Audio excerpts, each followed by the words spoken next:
Coach, you buying this as a potential Super Bowl preview? Well, I think whenever you write a check with a little under a third of the season left, it's a little premature from that perspective, just because you don't know where injuries are going to take you and the development of other teams, and there's a lot of things. So I don't love that aspect of it, but that is a very Baltimore thing to do. There's a lot of confidence in that group, and that's consistent with their personality. This could be a preview. It would be interesting because Baltimore would now be playing with the offense that they faced when they faced San Francisco last time in the Super Bowl. They'd have Greg Roman's offense, so that's an interesting twist to it.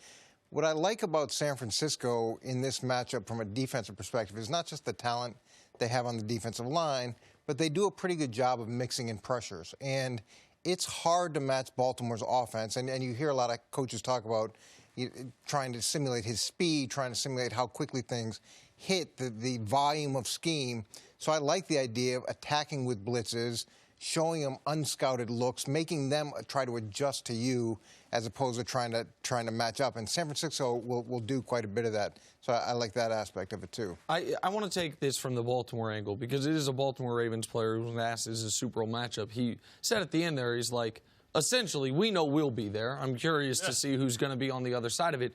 And I really like Baltimore. And I think Baltimore is the team in the AFC with the least holes. I think New England has an enormous problem in the passing game. I think Kansas City obviously has a big problem in their defense, particularly their run defense. And Houston has a huge coaching issue. And to go along with some other holes on their defensive side of the ball, especially since Watt went down. And those are the only four teams I think are viable contenders out of the AFC. So I understand why Baltimore's been so good as of late. And they've beaten Seattle, and they've beaten New England, and they've looked all. I get all of it. I do think we should slow our roll with the Ravens a bit. In this regard, the Ravens, it was not a year ago, it was a month and a half ago that Kansas City got out to a big lead on them, and they didn't have a good answer. Cleveland the next week got out to a big lead on them, and they didn't have an answer. They then were in a dogfight that went to overtime with Pittsburgh, a Pittsburgh team that was just figuring out who it was. Like, we have seen Baltimore, I think they played a very close game against Arizona, if I'm remembering it correctly. Baltimore looks amazing right now. The two questions I have is, one is, are you peaking a month earlier than you'd like to, or are you going to be able to ride this wave the rest of the season, which is what they would need to do? And have they learned from what happened against Kansas City, what happened against Cleveland, and has Lamar, in a short period of time, developed enough to where if you are down 2 scores and you are forced out of your running game, and Lamar is developing before our eyes at a rapid pace, so he might have, that you are able to throw yourself back in the football game? I think those are legitimate questions. If I knew the answer to those questions, Bart, I'd be betting a lot of money on Baltimore to go to the Super Bowl because I think the other teams in the AFC are flawed teams. Well, I think you should definitely be betting a lot of money, at least on them, to the AFC Championship game. When you talk about that Kansas City game, remember, that was before they acquired Jason Peters. That's before Marcus Peters. Yeah, Marcus Peters. Yep. That's before they really figured a lot of things out. And remember, in that game, Harbaugh went for 4th down in the territory a couple of times early in the game because he had his analytical geek next to him telling him, go for it, go for it. They've been right on that this year. But they've changed since then. They've evolved since then. And you talk about, okay, well, what happens if they get behind?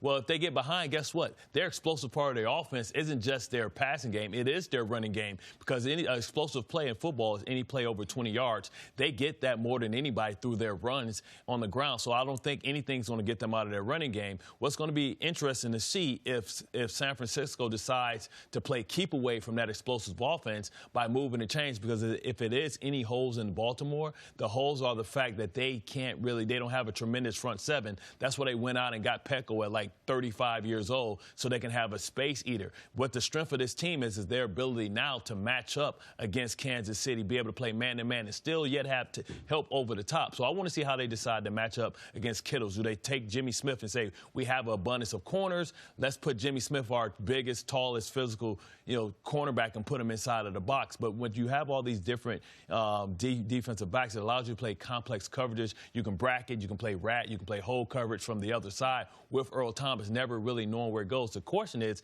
can Jimmy G recognize it, and can he beat you with his arm? Because I believe that Lamar Jackson has proven, without having any turnovers in the last 4 games, without even punting when he's in the game in the last two games, that this offense, in a tough environment in Baltimore, West Coast team coach coming to East Coast playing at 9 o'clock body clock time.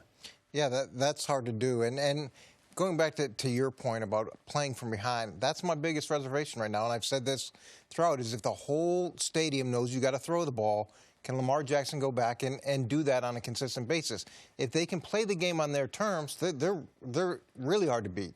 And what you're going to see, or what I'd imagine you'd see over the next 5 weeks, is people trying a lot of different things to slow this offense down. And sometimes what happens is somebody hits on that, and then it's a copycat league, and you've got to prove that you have a counter to that. So it may be a lot of max pressure. It may be maybe a 4-4 look with 4 down linemen, 4 linebackers, and saying, okay, see if you can run the ball on us, okay, against this front, or can you beat us throwing the ball and show us that you can? The other thing you've talked about, your concern with Baltimore, is almost the elephant in the room when a quarterback runs as much as Lamar's health. And when you play San Francisco, and this is an underrated part of Monday night, Baltimore lost their center, I believe, for the year. He's done for the season. Now you're playing what I believe to be the best defensive front in the entire NFL. And you talk about it all the time. Pressure up the middle is what disrupts guys the most. The worst thing that can happen is you get pressure up the middle, you turn to try to escape, and Joey Bosa's there waiting for you, Eric Armstead or DeForest Buckner. How concerned are you, forget even Lamar running the ball, but Lamar against this defensive front and what they're going to be able to do on Sunday? Well, this defensive fronts like this and San Francisco's front has a real edge against stationary guys. The problem is when they get against those mobile guys and they don't have lane discipline, because these pass rushers, they're teeing off, they're up the field, oftentimes they're behind the quarterback, but because they're so quick off the ball, they can get away with some of those voids that they create against stationary guys. When you've got a mobile guy, if you don't have absolute lane discipline, he can kill you. So to me, it's whether or not San Francisco can reel that in and actually keep him in the pocket, or are they going to create these huge lanes that he exploits? Me knowing Baltimore, they always take your strength and make it a weakness, and they like to put people as the flavor of the day. Watch out for Richard Sherman happening to set the edge with those nub tight ends and him being the overhang player, and them putting that fullback number 42 up him on the next level, see if he want that smoke for a consistent basis. And watch Joey Bosa, see if he can play, the fact that he's going to get doubled, chipped, cut, just like they did Aaron Donald. They're going to make him a non-factor. Let's see how he responds, if he can stay consistent, because all they may need him to make is one special play, but he's going to have to earn it and deal with 85, 80 regular plays where it's not going to be so glorious. All right, Niners and Ravens. Niners hoping to do what the Seahawks, the Patriots, the Texans, and the Rams all could not. Thanks for watching. Subscribe here to get the latest from the show. Also, be sure to check out more of the best clips from First Things First, or go watch a few segments from our other shows on FS1.